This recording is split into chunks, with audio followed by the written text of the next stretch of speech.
समझा के कहने लगे कि हे राजन, 3 मुट्ठी चावल लेकर के सुदामा जी जब चले तो बड़े सुंदर सुंदर सगुन होने लगे सुदामा जी के सामने। सुदामा जी विचार करने लगे कि जो भी होगा वो अच्छा ही होगा। चलते चलते सुदामा जी जब विश्राम करने लग जाते हैं एक वृक्ष की छाया में, तो उन्हें नींद आ गई। अब जैसे ही नींद आई, प्रभु ने देखा कि हमारा मित्र बहुत थक गया है। चक्रदेव को आज्ञा दी तो चक्रदेव ने सुदामा जी को लाकर के और द्वारिका नगरी में छोड़ दिया। जैसे ही सुदामा जी निद्रा से जागे तो अपने आप को एक नगर में पाया। जब एक नगर में पाया तो पूछा ये कौन सा नगर है, तो कहा कि ये द्वारिका नगरी है और यहाँ के महाराज द्वारिकाधीश श्री कृष्ण है। तो कहा कि भैया अपने महाराज से कह दो कि उनका मित्र सुदामा मिलने के लिए आया है। तो द्वारपालों ने जाकर के जब कहा और कहा कि महाराज बाहर एक पुरुष खड़ा हुआ है और उसकी हालत बड़ी खराब है और वो अपना नाम सुदामा बता रहे हैं। जैसे ही सुदामा नाम सुना द्वारिकाधीश श्री कृष्ण ने दौड़ लगा दी। प्रभु ने नंगे पैर, पैरों में चप्पल भी नहीं, पीतांबर तक का ध्यान नहीं रहा प्रभु को और दौड़ लगा दी। जैसे ही दरवाजे पर आए, अपने मित्र की हालत को देखा, प्रभु ने अपने मित्र को हृदय से लगा लिया और प्रभु यहाँ तक रोए कि रोते रोते अपने मित्र के चरणों को आंसुओं से ही धो दिया। बड़े आदर और सम्मान के साथ में महलों में लेकर के पहुंचे और उस राजगद्दी पर बिठाला जिस पर कभी अपने बेटा प्रद्युम्न को नहीं बिठाला था। बड़ा आदर सत्कार किया।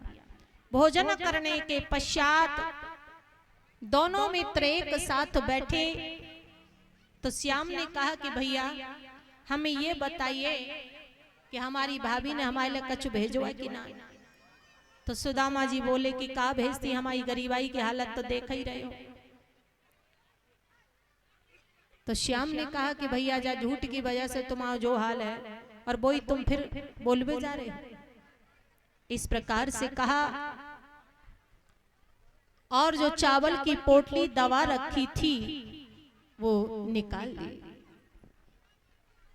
सुदामा जी ने भगवान श्याम सुंदर के ऐश्वर्य को देखा तो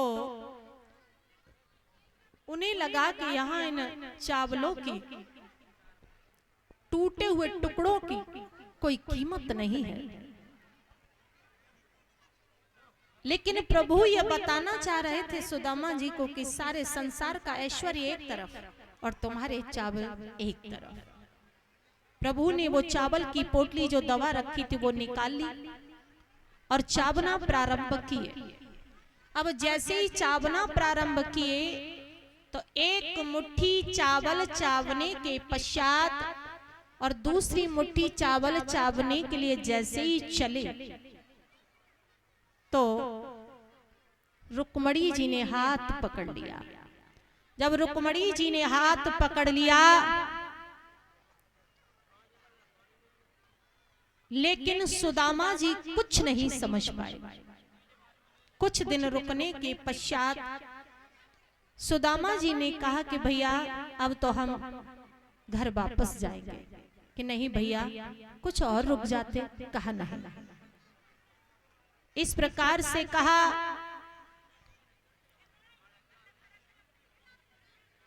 तो श्याम ने कहा यदि आप नहीं मान रहे हो तो ठीक है, तैयार हो जाओ। और बड़े सुंदर ढंग से सुदामा जी की विदाई की। लेकिन विदाई में दिया कुछ नहीं। जब वो कुछ नहीं दिया तो सुदामा जी मन में विचार करने लगे।